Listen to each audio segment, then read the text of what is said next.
Are 22 Gs and the GDNation blackballed? Well, fasten your seatbelt because I got the answers for you today.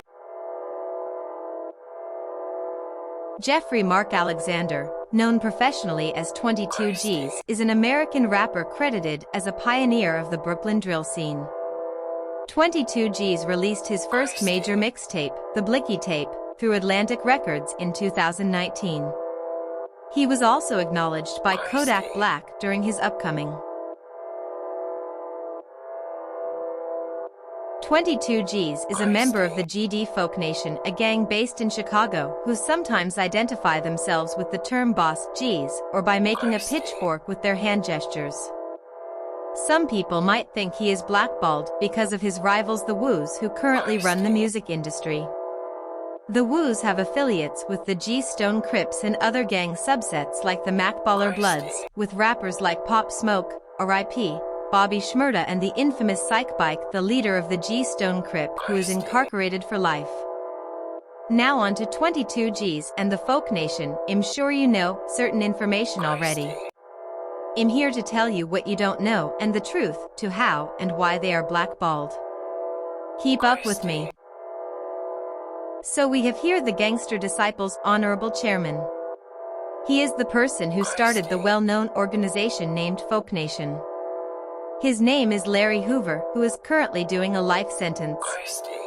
Hoover ordered a murder in 1973 that led to his conviction in state court and a sentence of 150 to 200 years in Illinois' prison system. There, the feds say he ran a $100 million a year drug business as tens of thousands of gang soldiers continued to work for him in Chicago and other cities. Research shows that Larry Hoover had over 30,000 men in his organization and command at the time, and most of the GD gangs were branched out in multiple states, still following the orders of the honorable chairman even after incarcerated behind bars. Now this is where it takes a turn. The leaders of the country witnessed the influence that a black man had over so many people, for it was one man to run one whole organization, one whole nation with 30,000 men at his fighting disposal. He actually almost took over the United States, making money from jail and controlling the streets. But we all know they wouldn't want a black man having power in the states like that, to the point where he could go to war with the police itself if he wanted to. But sadly, they tortured the shit out that man and broke him. Most of the states fall under the GD branch. Now let's connect the dots. There isn't any GD artist that's huge or is blowing up crazy because they don't want anybody that's GD to get big. If you're put in a position to have a lot of money, they know that same money could go a long way. Larry Hoover almost took over the United States with gang territory, and it's worse because it's a black man with influence. A black man with a nation behind him would war against the police if they wanted to.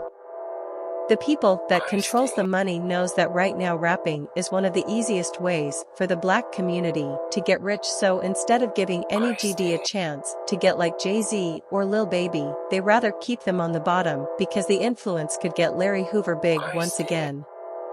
Whoever is a threat to control is a threat to them, and so therefore they feed them the crumbs to try to make it look like GD members are not blackballed. FBG Duck, R.I.P., is also a well-known GD rapper.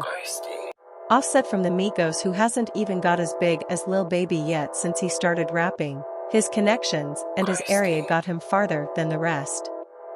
Also Ruga and a couple other low-vibrational GD rappers out there. Nothing but BDs, Lil Durk and them, got big in Chicago because the BD reach is not as far as the GD reach. Have a good day. Like, comment, and subscribe for more insiders. Put in your mask on, strap joint, try to run here and get that far. Fist blow, try spin that block, gang, go switch that car.